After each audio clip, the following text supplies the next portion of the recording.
So I'm going to read you that little tail end of page 35. Julily had been picking cotton for 3 years now. Didn't mean she'd been picking cotton at that plantation for 3 years. Means in her whole life she'd been picking for 3 years. So at Massa Henson, she was also picking cotton. Top of page 36, if you want to follow along. The overseer at Massa Henson's always said how good she was, not breaking the branches off the stalks when she pulled off the blossoms. She could use both hands to snatch at the balls and then put the swinging sack around her neck without dropping one upon the ground. The line of slaves seemed endless to Julily as they strung along the field behind Fat Sims. He swayed back and forth on his horse, flipping cat-o'-nine-tail whips into the pink sky. Soon the sun would rise and burn up all the pink and coolness of the dawn. Julily followed Lisa. She saw that the girl limped and that she bent forward as though her back was trying to push away the burden of her crocker sack. So think, she's got this sack hanging around her neck and she's already getting pushed forward and she's limping. Like, think of how hard that would be for her. Too many whippings, a slave woman behind Julily said, pointing toward Lisa. The sun still hadn't risen far when the picking started. A sharp cry at the far end of the cotton row froze Julily's hands in midair. Fat Sims had dismounted his horse and was flailing his whip over the back of an old white-haired man. An old man. Oh my God. So they're whipping children and now an old man. In our society, what do we do for our elders? We help them. Help, respect. You would never dream of hurting them, right? You would never dream of that. Honey, I know what happened. I know what your brain did there. It's okay. You don't have to apologize. So, loves, we would just never dream of putting someone in that kind of a position, right?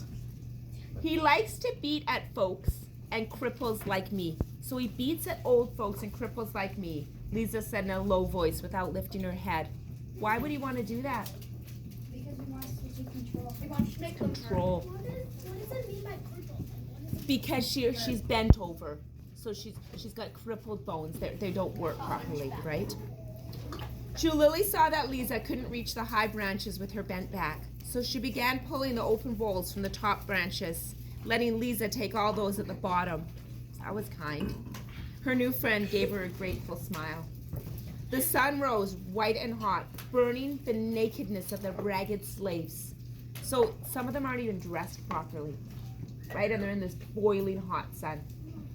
The face of Sims glistened with sweat. It dripped down from the wide brim of his hat. None of the slaves wore hats. There was no shade for their heads. So think about that, guys, when you're out in that burning heat. Sims' anger rose with the sun. When the work slowed, he used his whip. Julily's fear of the man turned to despair and then to intense dislike. So if they're slowed down, they would get whipped. Yeah, but that's not what page are you? How do you not get 38. They just She had never disliked anyone as much as this fat, squint-eyed Sims. She avoided looking at him. When he came near her, she worked steadily and tried to overshadow Lisa, who crouched beneath her, picking cotton from the lower branches. Once Lisa said, after Sims had safely passed beyond them, "That man thinks a slave is just like a workhorse. If you act like a workhorse, you get along just fine. If you don't, it's the cat-o'-nine-tails on your back." The work went on, picking, filling the crocker sack, emptying it into baskets, stamping it down.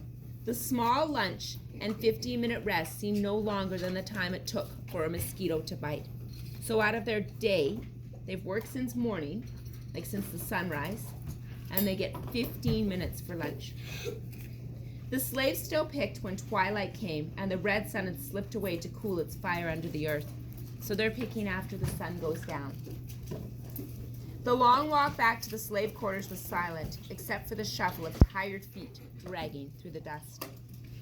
That night, it was dark as a smoke hole in a long, low cabin where Julily and Lisa lay on their heap of rags on the hard dirt floor.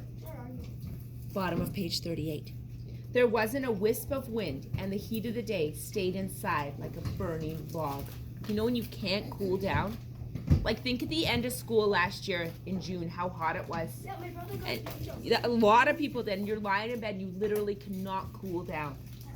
Julily ached with tiredness and hunger gnawed wildly at her stomach. So you know what they got for breakfast and lunch. They got a corn cake and a corn cake and bacon. There had only been turnips and a little side meat served for supper. Then for supper, turnips and a little bit of meat. The other slave girls along the floor slept heavily, but Lisa was restless. Her hand reached out in the dark and touched Julily. "You as a friend," the crippled girl whispered. "No one else ever picked the high cotton that my poor old back won't stretch to. No one's ever done that for her." Julily felt a strong urge to protect this beaten, crippled girl who had once tried to run away. All alone, Lisa had run into the swamp, waded into the sticky water, and slept with no covering until Sims tracked her down. Julily moved closer to her and began whispering to her about the Henson plantation and the sale to fat old Sims. Eventually, she repeated her mother's words about Canada and the freedom that country held for every slave. To her surprise, Lisa had heard about Canada too, and the two girls talked dreamily before drifting into sleep.